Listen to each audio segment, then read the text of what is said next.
మన మల్టీ ఛాంప్లో ఇవాల్టి స్పెషల్ పిల్లలకి పెద్దలకి చాలా ఇష్టమైన మసాలా ఇడ్లీ. అయితే ఈ మసాలా ఇడ్లీని కాస్త డిఫరెంట్ స్టైల్లో మరింత రుచికరంగా ఎలా తయారు చేసుకోవాలో చూసేద్దామా? మరి ఇంకెందుకు ఆలస్యం, మా వీడియోని జాగ్రత్తగా స్కిప్ చేయకుండా చూసి ఈ టేస్టీ మసాలా ఇడ్లీని తయారు చేసుకుని ఇంటిల్లిపాది హ్యాపీగా ఎంజాయ్ చేయండి. Let's start. ముందుగా నేను ఇక్కడైతే సుమారుగా 8 ఇడ్లీలకు సరిపడే ఇడ్లీ బ్యాటర్ తీసుకున్నాను. అలాగే ఏం చేశానంటే కాస్తంత అంటే చిన్న క్యారెట్ ఇలా సన్నగా తురిమేసుకున్నాను. అలాగే కాస్తంత అల్లం తురుము, 1 టీ స్పూన్ వరకు అల్లం తురుము, ఒక 3 పచ్చిమిరపకాయలు ఇలా సన్నగా తురిగేసుకున్నాను. తరుగుకున్న తర్వాత అదేవిధంగా ఫ్రెష్ కొత్తిమీర తీసుకొని ఇలా సన్నగా తరిగేసుకున్నాను. ఓకే, ఇప్పుడు మనం నెక్స్ట్ ప్రొసీజర్లోకి వెళ్ళిపోదాం. ఇప్పుడు స్టవ్ మీద ఒక పోపులు గిన్నె పెట్టుకొని ఇందులో సుమారుగా 1 టీ స్పూన్ అంటే 1.5 టీ స్పూన్ వరకు వేసుకున్నాను. 1 టీ స్పూన్ ఉన్నారా?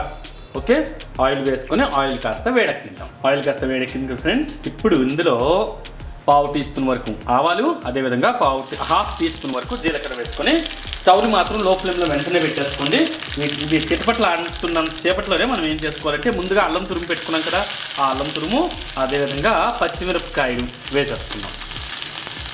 ఓకే, ఇలా వేసుకున్న తర్వాత జస్ట్ ఆ స్టవ్ మాత్రం లో ఫ్లేమ్లో పెట్టుకోండి, గుర్తుపెట్టుకోండి.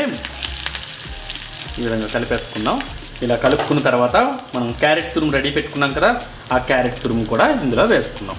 వేసుకొని వీటన్నింటినీ ఒకసారి బాగా కలుపుకుందాం. క్యారెట్ కూడా కాసేపు అంటే ఒక 1/2 మినిట్ వేయించుకున్న తర్వాత ఇప్పుడు కొత్తిమీర తురుము వేసేసుకొని వెంటనే స్టవ్ ఫ్లేమ్ని ఆఫ్ చేసేసుకొని ఈ ఇంగ్రీడియంట్స్ అన్నింటినీ బాగా కలిపేసుకోండి.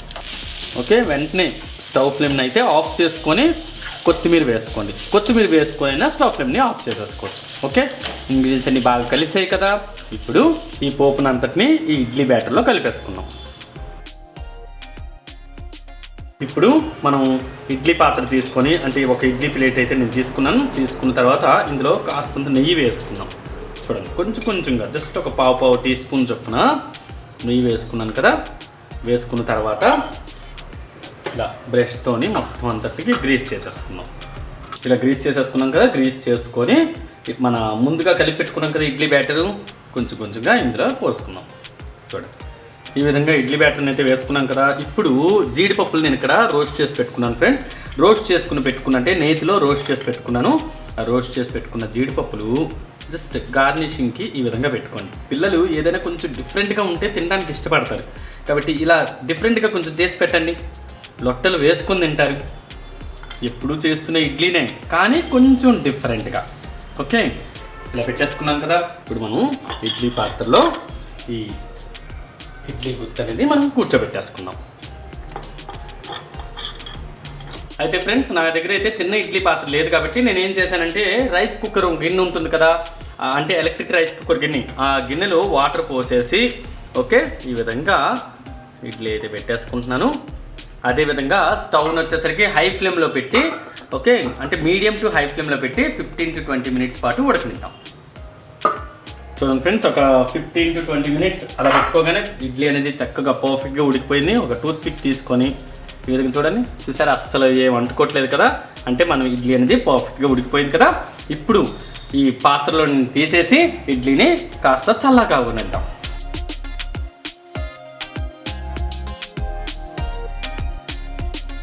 వావ్, చూసారుగా ఫ్రెండ్స్, చాలా అంటే చాలా రుచికరంగా టేస్టీగా ఈ మసాలా ఇడ్లీ అయితే రెడీ చేసుకున్నాం కదా.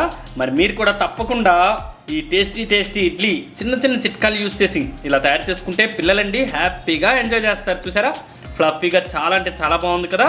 ఇప్పుడు ఈ ఇడ్లీలండి అల్లం చట్నీతో అయినా ఓకే కొబ్బరి చట్నీతోనైనా తింటూ ఉంటేనండి సూపర్ అంటే సూపర్గా ఉంటుంది. కాబట్టి ఈ వింటర్ సీజన్లో తప్పకుండా ఈ మసాలా ఇడ్లీని తయారు చేసుకొని పిల్లలు పెద్దలు హ్యాపీగా ఆస్వాదించండి. మీరు ఇడ్లీ తయారు చేసుకున్న తర్వాత మీకు ఎలా కుదిరిందో కూడా మా కమెంట్ సెక్షన్లో తప్పకుండా తెలియజేయండి.